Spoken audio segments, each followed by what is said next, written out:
New York Times, I wanted to ask you about the latest economic news from this morning, with inflation now being under 3%, the lowest rate since mid-2021. What is your sort of reaction to that news?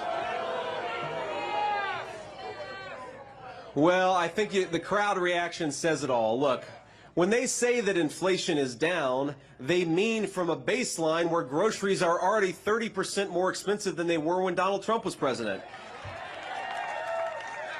And they're not saying it's coming down, they're just saying it's not going up as fast as it was 3 years ago. That is not a reputation or a record to brag on, that's a record to be ashamed of. Why did it take them so long to get inflation to where it is, and why are prices so high? It's because Kamala Harris failed to do her job. So if they want to go around, and this is, you know, it's funny. Kamala Harris, on the one hand, will say, on day one, we're going to tackle the affordability crisis. And like I said earlier, Kamala Harris has been the vice president for 3.5 years. And I think, ladies and gentlemen, she's in effect been the acting president, because we all know Joe Biden isn't home. So she's been the one controlling government policy for 3.5 years.